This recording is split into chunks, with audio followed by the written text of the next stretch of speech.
Welcome to Thursday's edition of COVID-19. Authorities have recorded over 1,700 new infections on this first workday for this week, following the long weekend to mark Chuseok.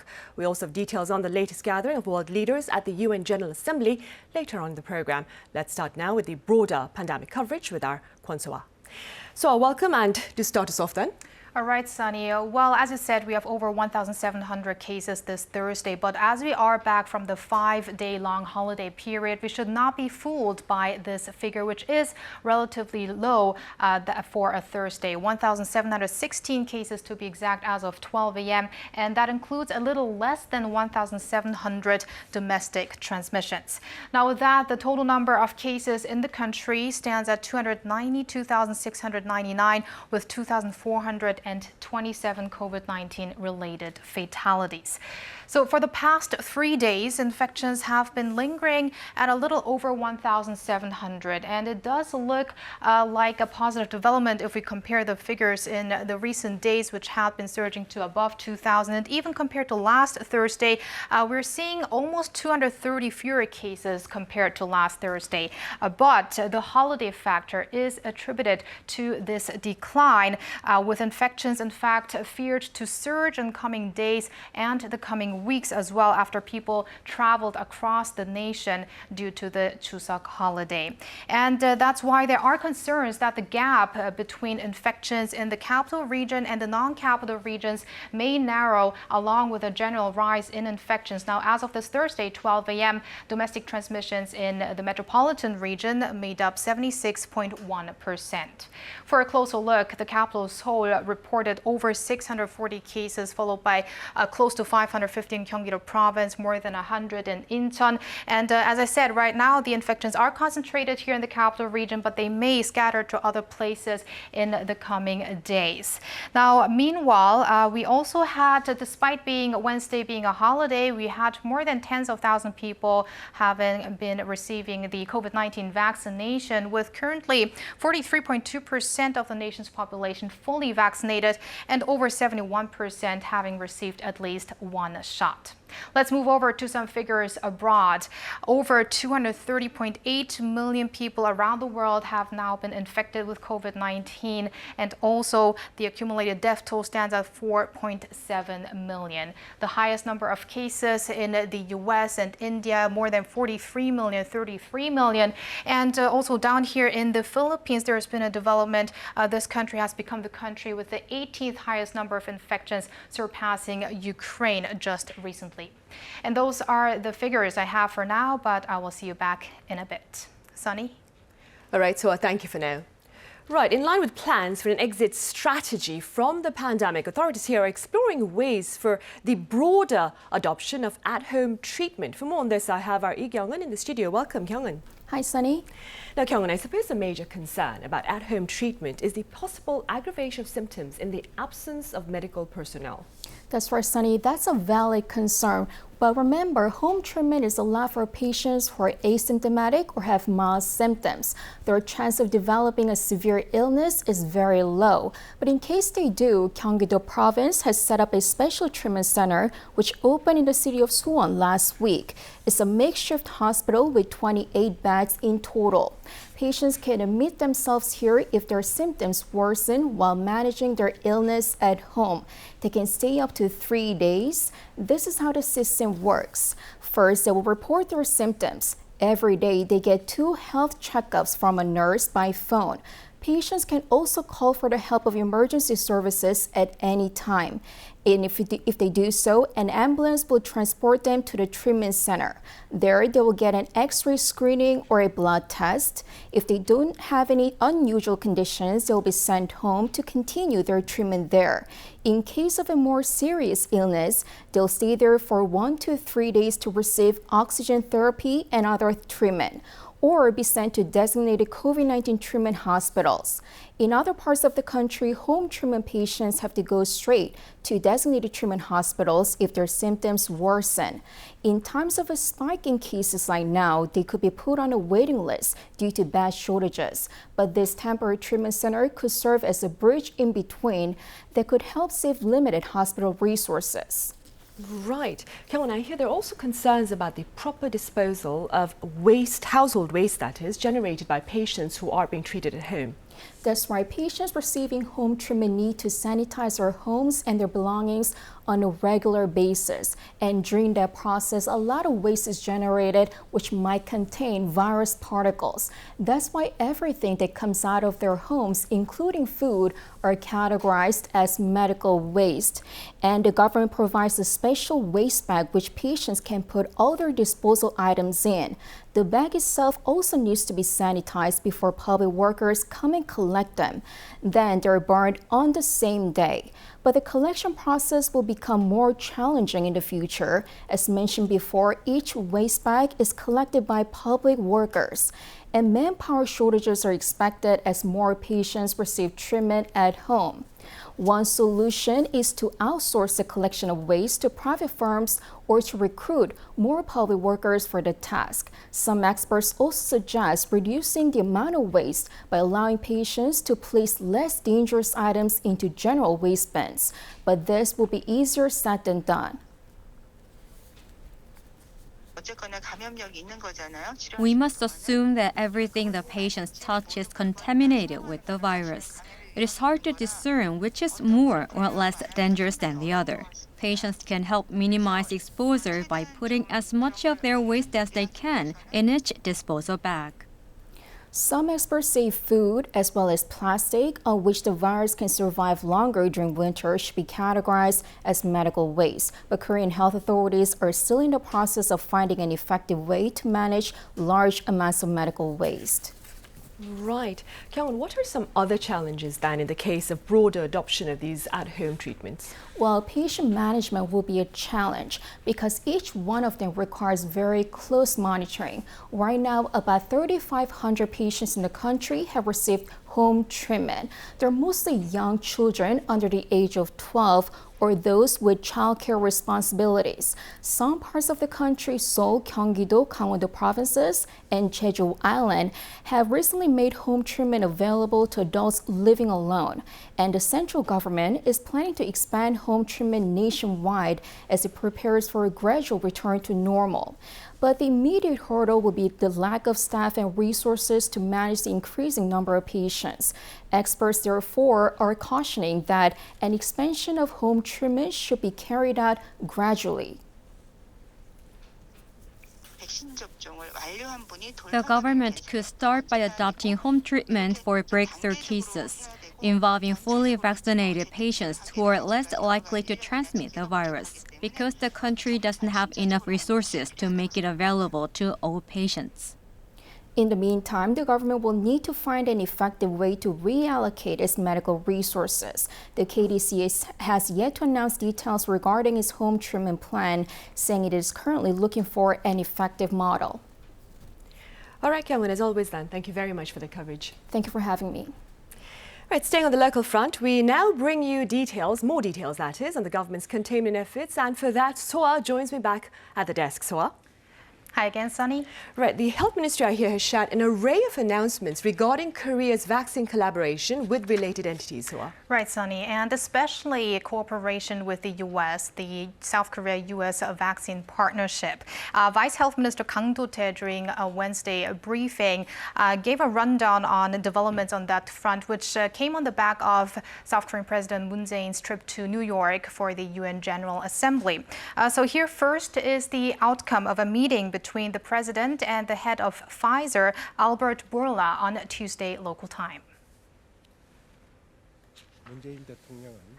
President Moon Jae-in asked for the Pfizer CEO's cooperation in the smooth delivery of vaccines that Korea purchased for the fourth quarter and next year. The pair also decided to hold discussions on additional supplies on top of the 30 million doses that have been signed for next year. The spread of variants, uncertainty in global vaccine supply, and a prolonged pandemic were all taken into consideration. President Moon also outlined Korea's K-Global Vaccine Hub policy and asked for Pfizer support in regards to that. Hopes were also expressed on synergy between Pfizer and Korea's vaccine production abilities to help in boosting distribution of vaccines around the world and especially speeding up the vaccination rate of developing countries. President Moon's meeting with Bourla marks the fifth with a major vaccine producer following meetings with the heads of Moderna, Novavax, AstraZeneca, and CureVac. Also on the sidelines of the president's attendance of the UN General Assembly, a vaccine partnership ceremony between South Korea and the US, as well as a bilateral roundtable for the global vaccine business was held with a number of agreements made between vaccine-related companies and institutions. Another significant step in Korea's aim to become a global vaccine hub is that Cytivas, a U.S. vaccine materials producer, announced to invest over $50 million in South Korea for vaccine production for 2 years, beginning next year. Marking the first investment in a new manufacturing facility in Korea since the outbreak of COVID-19 by a global vaccine material maker, Cytivas is to produce disposable cell culture fluid, a vaccine material that is currently in short supply around the world. Right, good to know. And I understand there's also been a vaccine deal with the UK as well. Right, Sunny. So the South Korean and UK governments have been in discussions on vaccine matters since late August. And a one-on-one between President Moon Jae-in and his British counterpart Boris Johnson in New York earlier this week led to an agreement on a bilateral vaccine swap deal. The UK government will provide us with 1 million doses of Pfizer vaccines, which will be returned in phase at around December. The exact delivery schedule is still under discussion. The vaccines shipped from the UK are expected to be used as second doses for people in their 50s and those aged 18 to 49. And the first shipments, Sunny, are expected to arrive as early as the 25th, so that would be this Saturday. I see, this coming weekend. Meanwhile, South Korea has also agreed to support Vietnam with COVID-19 vaccines starting next month. Right, Sunny, and that will be Korea's first direct vaccine provision to a foreign country, and it'll also be around 1 million doses. So we will receive 1 million doses from the UK, and we will give 1 million doses to Vietnam. And the reason for that is the government says we have a lot of Korean residents in Vietnam and also South Korean companies in the country. Meanwhile, Vietnam is dealing with some 10,000 daily infections and has been making requests to South Korea to support them with a vaccine. So that was the reason the government gave for the decision. I see. Meanwhile, one final question. So you mentioned this during your first segment, but how are authorities planning on dealing with a potential rise in COVID-19 cases post-Chuseok now? Well, at this point, it is difficult to assess because we always have to take a look at the following days and weeks before the effects of, for instance, social distancing come out and also containment efforts during the holidays. But let's take a look at what Sun Young-nae, a senior health ministry official, had to say on the recent situation of the coronavirus here in the country. The current trend of rising cases in the capital region is continuing to repeat itself, while cases in other regions are on the decline. However, there are risks of the infection spreading to areas outside the capital region due to the Chuseok holidays. That's why the government has to make efforts to mitigate these effects as much as possible through expanded COVID-19 tests. And we are also asking the nation's people for their cooperation in this regard. Now, Sunny, what's a little concern right now is that movement across the nation was said to have increased by 5.4% in the recent week from the previous week. Right, which is why testing probably is one proactive way of trying to deal with a possible rise. Exactly. Right, all right, so thank you for that. I'll see you on Friday. My pleasure. See you tomorrow. Right, elsewhere, the US has pledged greater support to countries in need. And for more on this commitment, our Ji Abili joins me here in the studio now. Ji, it's good to see you again. Hi, Sunny. So as you know, the U.S. has already donated more COVID-19 vaccines to the world than all other countries combined, but Washington is poised to do even more. On Wednesday, President Joe Biden kicked off a 4-hour virtual summit aimed at boosting global vaccination rates. I made and I'm keeping the promise that America will become the arsenal of vaccines, as we were the arsenal for democracy during World War II. We've already shipped nearly 160 million doses to 100 countries, more than every other country has donated combined. In recent months, the world's wealthiest country was faced with increasing pressure to share its vaccine supply with the rest of the world. While people in many countries are still waiting for their turn to get vaccinated, the U.S. had to convince some reluctant citizens to get the shot. During the virtual summit, President Biden vowed to lead by example. Today, I'm announcing another historic commitment. The United States is buying another 500 million doses of Pfizer to donate to low and middle-income countries around the world. Now that brings the total amount of U.S. donations to the rest of the world to more than 1.1 billion doses, but that's only a fraction of what global health experts say we need to inoculate the poorer countries at 5 to 6 billion doses. The vaccines from Pfizer and BioNTech will be made in the U.S. and shipped to lower-income countries starting in January. Participants of the summit included leaders from Canada, Indonesia, South Africa, and Britain, as well as the head of the WHO, Tedros Adhanom Ghebreyesus. Right, Ji, and I hear that Mr. Biden's commitment to vaccination is also being actively pursued on the home ground. That's right, on domestic level as well. So on the same day as the summit, the U.S. Food and Drug Administration authorized a booster dose of the Pfizer vaccine for those aged 65 and older and some high-risk Americans. The third shot should be administered at least 6 months after completion of the second dose. A U.S. CDC advisory panel could vote on Thursday on this FDA decision. Now, last month, President Biden announced Washington's plan to roll out booster shots for people aged 16 and older this week, pending approval by the FDA and CDC. But advisors to the FDA voted last Friday to recommend COVID-19 vaccine booster shots to only the elders and those at high risk of severe illness. The announcement comes after the agency overwhelmingly rejected a call for broader approval. The advisory panel said there was not enough evidence to support booster shots for the younger population who had received a second dose at least 6 months earlier, and it also sought more safety data. The agency could revisit the issue of additional shots for a broader authorization in the future, because some countries like Israel and Britain have already rolled out COVID-19 booster campaigns. Right, Ji, and speaking of Israel, I hear people there recently celebrated a major holiday. That's right, but a little differently than the previous years. Thousands of Jewish worshippers took part in a priestly blessing ceremony on Wednesday at the Western Wall in Jerusalem's Old City. The ceremony held during the Jewish holiday of Passover in Sukkot has been modified to abide by the country's COVID-19 restrictions. The Western Wall Heritage Foundation announced this year's prayer was split into 2 separate events to allow more people to attend. The question is, did the worshippers have to present a green pass in order to enter the holy site? They didn't. Instead, the foundation divided the big plaza in front of the ancient wall into prayer capsules. The second mass prayer will be held on Thursday morning local time. The priestly blessing is carried out by members of the Jewish priestly caste known as Kohanim in Hebrew. That's all for me today. I'll be back tomorrow. All right, Ji, as always, thank you very much for that. Thanks for having me.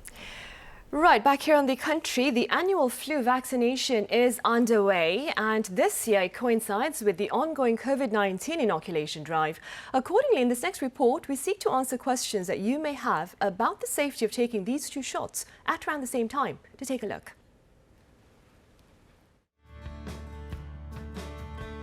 Today, we're at a vaccination center in northern Seoul.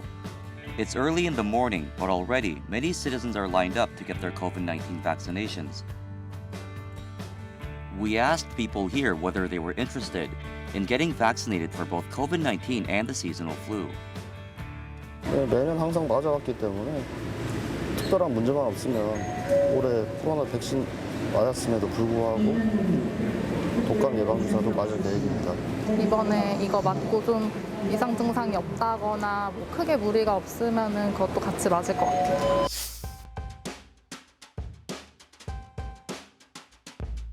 코로나19 백신이든 독감 백신이든 모두 다 생백신은 아니고 사백신입니다. 그러니까 이게 살아있는 그런 바이러스를 가지고 그런 접종을 하는 게 아니기 때문에 사백신의 경우는 어떤 그 백신 간에도 접종에 간격을 둘 이유가 없습니다. 그러니까 오늘 맞고 내일 맞아도 되고 같이 맞아도 되고 4주를 간격을 띄워도 되고 아무 문제가 없고요. 가장 중요한 거는 시기입니다, 시기. 그 코로나 백신은 지금 유행이 있기 때문에 가능한 빨리 맞으면 좋고요. 지금 뭐 이 어떤 예약을 해서 맞는 시스템이니까 가능한 빠른 순서로 맞는 거가 좋고, 독감 백신은 되게 빠르면 12월 초부터 유행이 시작되기도 합니다. 그래서 아무리 늦어도 11월 중순까지는 맞아야 됩니다. Concerns do remain among citizens, however, that getting both vaccines could lead to unforeseen consequences. 걱정 많이 되죠. 예, 지금 코로나 예방도 마찬가지로 지금 그런 후유증이 많다고 하는데 같이 맞았을 때 또 어떨지 모르니까. 코로나 백신이랑 이제 독감 백신을 이제 겹쳐서 맞았을 때 어떤 후유증들이 있는지 궁금합니다.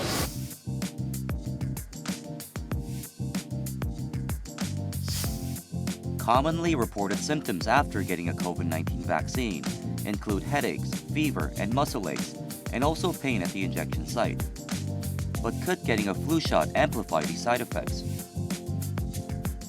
보통은 1+1 하면 2가 돼서 부작용이 2배가 될 거라고 생각을 하는데 그 맞은 자리 통증 이외에 더 그 부작용이 증가하지 않고요. 두 접종에 대한 이상 반응의 차이를 명확하게 구분하기는 어렵습니다.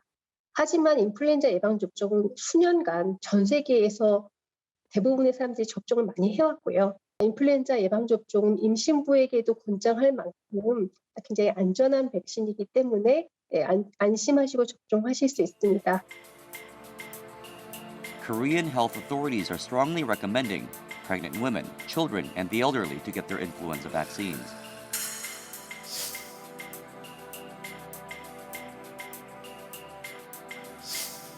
But people in all age brackets stand to benefit from getting a flu shot. 독감 백신은 간단하게 말씀드리면 6개월 이상의 모든 사람은 다 맞는 거를 추천합니다. 백신을 맞고 대비하는 게 가장 현명한 방법이라고 생각합니다. 인플루엔자가 유행 수준이 굉장히 낮지만 계속 발생을 하고 있기 때문에 이런 상황에서 코로나19와 유사한 혼동되는 증상을 줄일 수도 있고요. 또 인플루엔자로 인한 중증 환자도 감소시키려면 우리 모두에게는 인플루엔자 예방접종이 중요하고 올해에도 꼭 접종을 하시기 바랍니다. Getting a COVID-19 vaccine may be the first priority on most people's minds, but be mindful not to neglect your flu inoculations as well if you want to protect yourself this coming winter.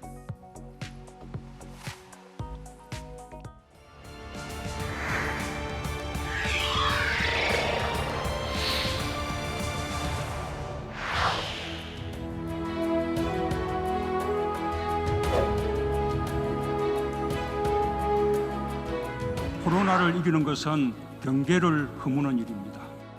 나는 이것을 지구 공동체 시대의 탄생이라고 생각합니다. 이 자리를 빌려 말씀드리면 저희 7명 모두 백신을 맞았습니다.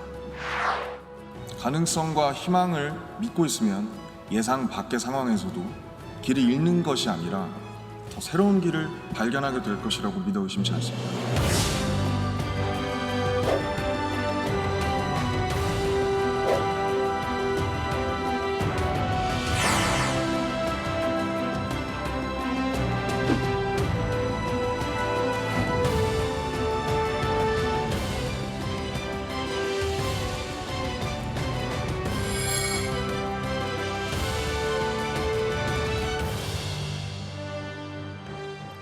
Global leaders gathered in person for the 76th session of the United Nations General Assembly following last year's virtual format amid the COVID-19 pandemic. For more, I have Dr. Woo Jung-yeop from Sejong Institute. It's been a while, Dr. Woo. Thanks for having me. I also have Professor David Kwak from Soonchunang University. Welcome back, Professor Kwak. Good afternoon. Right, Dr. Woo, let's begin with your assessment of President Moon Jae-in's attendance at this year's UN gathering.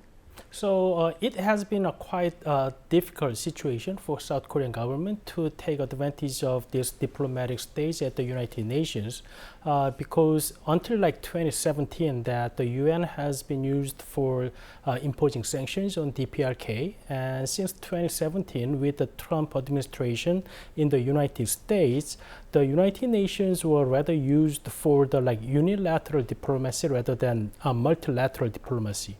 But President Moon and South Korean government wanted to use United Nations as a tool to improve its relations with the DPRK through the multilateral diplomacy. So I think the South Korean government has tried to use United Nations as a tool for implementing its relations with the DPRK as well as other countries that South Korea has not really have good relations with. Right, and we'll get into details on that in a little bit. But first then, Professor Kwak, the Biden administration had earlier voiced concerns about the UN gathering in New York becoming a possible super spreader event. What are your thoughts on this? Right, so as you said, early in August or so, the United States, or actually the ambassador to the United Nations from the United States, urged the leaders of the world not to actually come to the UN gathering when the time comes, in worries of possible cluster infection sprouting from the gathering. I personally think it's very unlikely, medically speaking, that a cluster infection is to happen among the UN gatherings. As you have seen from the footage that was shown before, most of the announcements, most of the places took place mostly in an empty space. Whether they were recording a certain speeches or whether they were actually having gatherings, they were very limited in numbers of people confined to a space. So I think it's very unlikely that a cluster infection would sprout just because some of the leaders of the world gathered in one place. On top of that, as it was also shown in the footage, probably most of all of the leaders that gathered were vaccinated to the completion of their schedule. So these people are probably heavily protected from the virus, and also it will also reduce the chance that it can transmit to other people. On top of that, these are also geographically limited in the places that they actually gather. So they're not going to be walking around all over the New York City to talk to, let's say, citizens of the city of New York per se. So it's very unlikely, I think, in my personal view, that a new cluster infection could happen from just the UN gathering. Right. Meanwhile, on a lighter note now, Korea's pop sensation BTS also partook in the UN event as a special presidential envoy for future generations and culture. Now, for more on this soft diplomacy, I have Hassan Fiaz at the University of London live on the line. Hassan, welcome. Pleasure to be here. Thank you for having me. Right, now this year's participation marks BTS's third at the UN General Assembly. Hassan, what are your thoughts on the group's continued presence at this diplomatic gathering? Well, I think it's worth mentioning from the offset that with the scale of global appeal that BTS and K-pop in general now have at their disposal, this kind of phenomenon was in many ways inevitable and only a matter of time. We saw something similar this year with the K-pop girl group Blackpink being appointed as cultural ambassadors to the UN Annual Conference on Climate Change, and that's due to take place in November here in the UK. So both of these developments can generally be regarded as being quite symbolic of the extent to which the Hallyu, or the Korean wave as it's known, is increasingly dominating the global cultural landscape. So I think around 1 million people watched the BTS speech live, and I think the combined total viewership currently, if I'm not mistaken, stands at more than 9 million. And what's really significant is the fact that the vast majority of that audience is made up of young people from around the world, representing a demographic who have generally felt quite excluded from traditional political and diplomatic processes, who've also been quite heavily affected by the impact of COVID-19 in a number of complex ways, and many of whom would not normally be paying much attention to what's being said or promoted at the United Nations. So with all of that in mind, I think we've reached a point whereby not only the South Korean government, but also international organizations such as the UN, have realized that they simply can't afford to let this level of incredible global outreach and influence go to waste, and that groups such as BTS have to be brought on board and utilized in order to have their messaging and objectives promoted as effectively as possible. Right. Hassan, early last year, you co-created a blog detailing Hallyu, the Korean wave. Do you suppose this cultural phenomenon has served to add perhaps clout to Korea's standing in the diplomatic arena? Well, I think that for a number of years now, the Korean wave and industries such as K-pop have already been an important foreign policy tool for the Korean nation. Although for the most part, it's operated in its own independent space in the background, playing a substantial role in boosting Korea's image and standing on the world stage and bringing in billions of dollars to the Korean economy. However, what I think is different at this current stage is the fact that the Korean government is explicitly acknowledging the potential role that K-pop and other players within the Korean wave can play in pursuing interests and goals that are beneficial both to Korea and the world at large.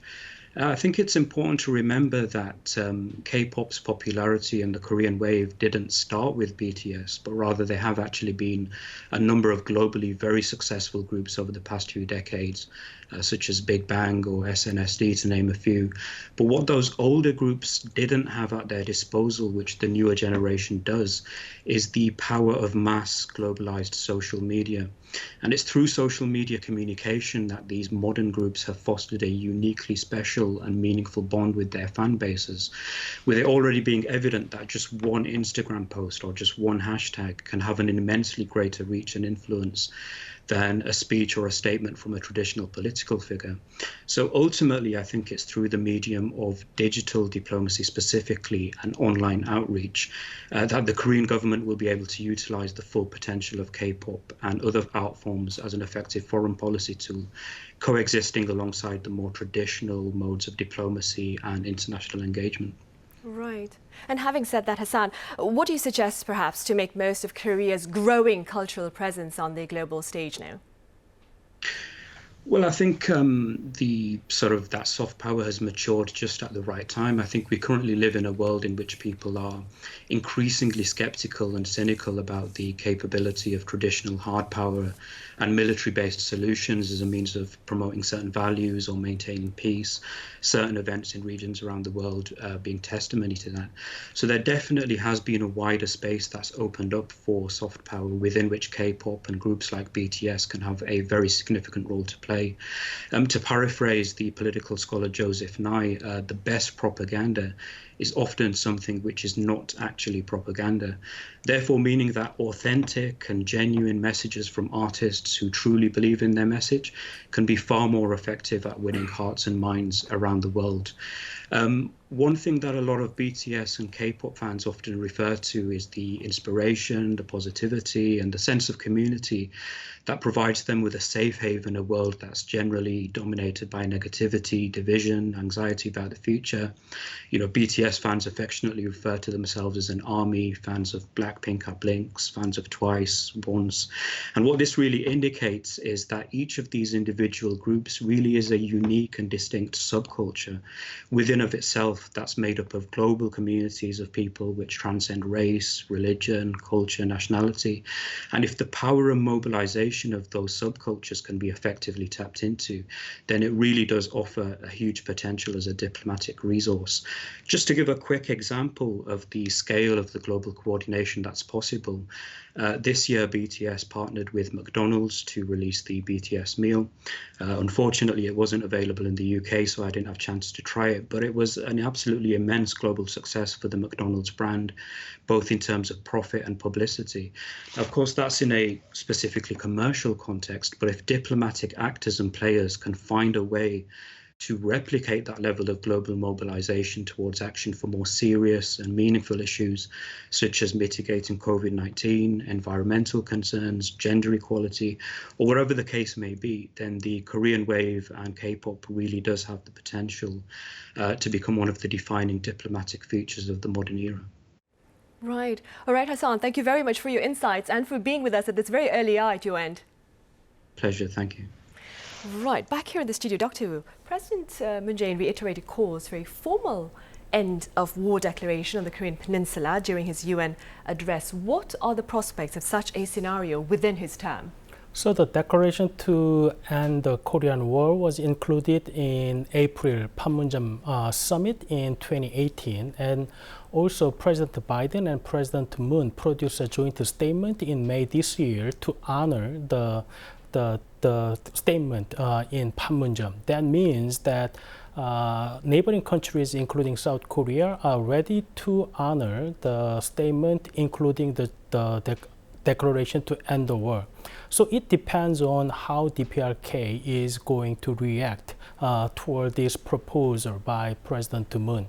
So it doesn't seem very positive at this stage, but since South Korea and the United States, and as well as many other countries, were known these issues for a fairly long time, and they are ready to engage with North Korea. So if DPRK agrees to engage with a sincere negotiation with South Korea and the United States, at least we can kick off the negotiation with North Korea during the remaining term of the President Moon Jae-in.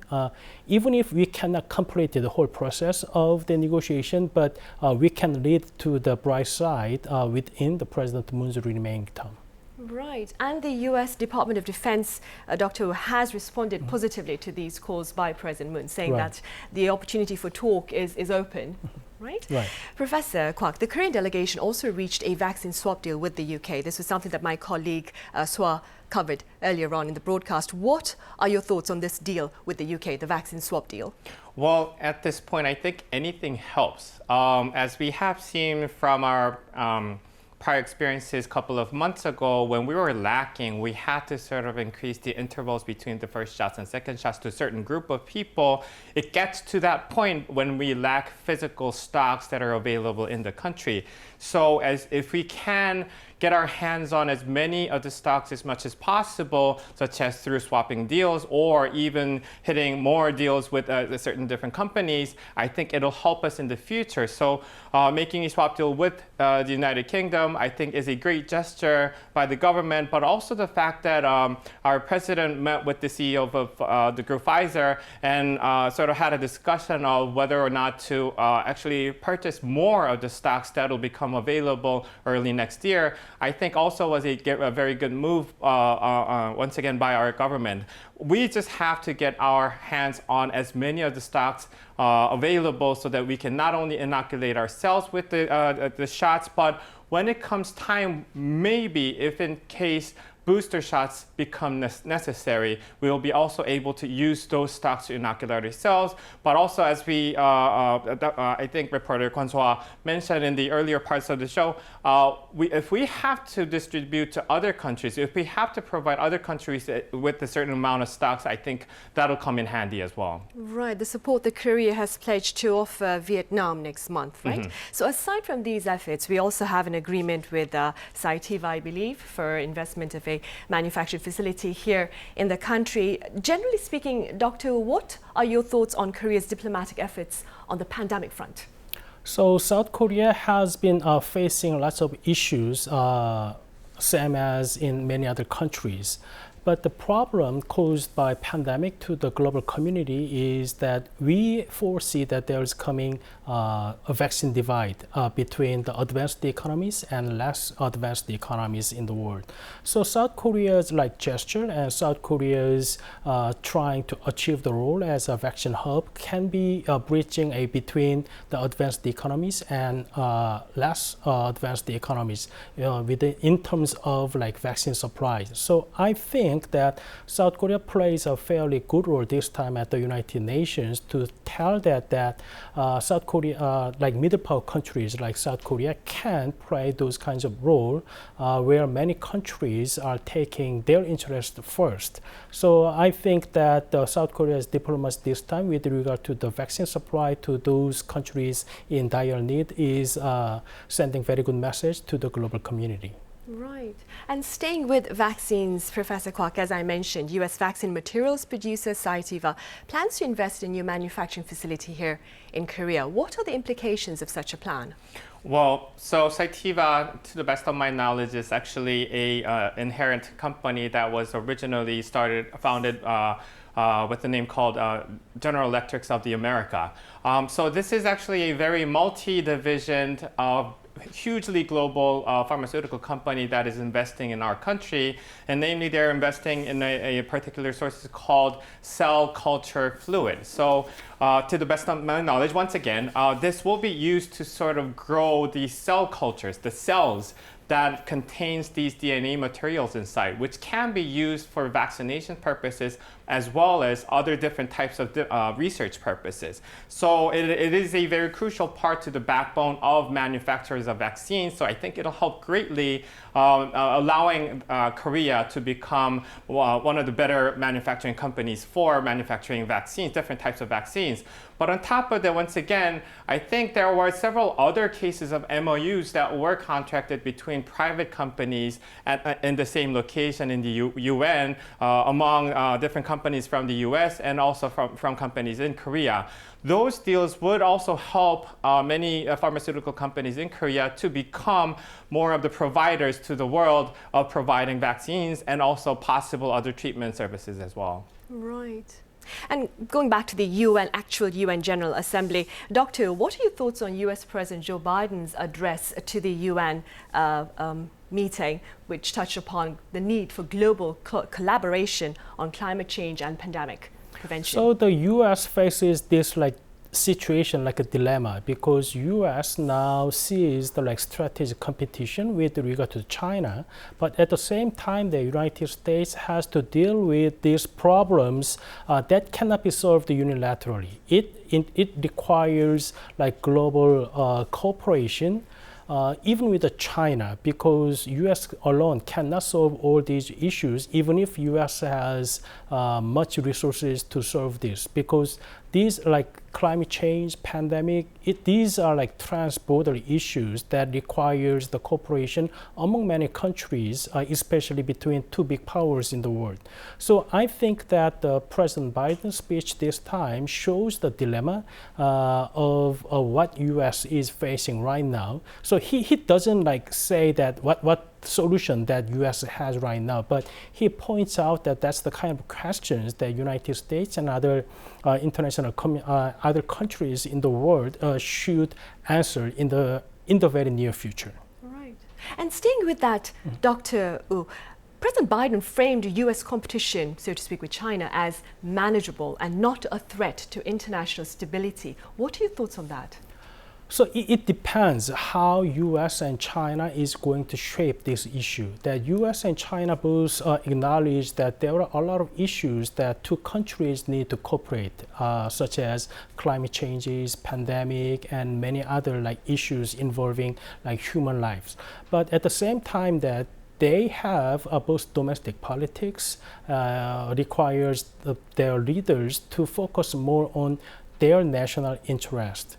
So I think that as two leaders, President Biden and President Xi Jinping are both focusing on their domestic politics, regardless of what they are saying to the international community. The relations between two countries are getting tougher in the near future. Right.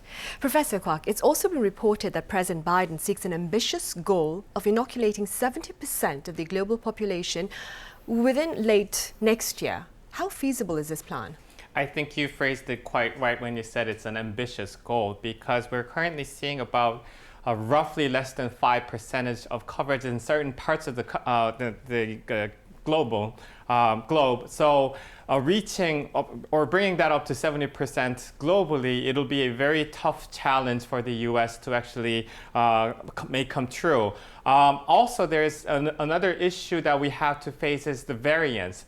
When these new variants come up, we will face occasions where we have to discuss possibilities of inoculating booster shots.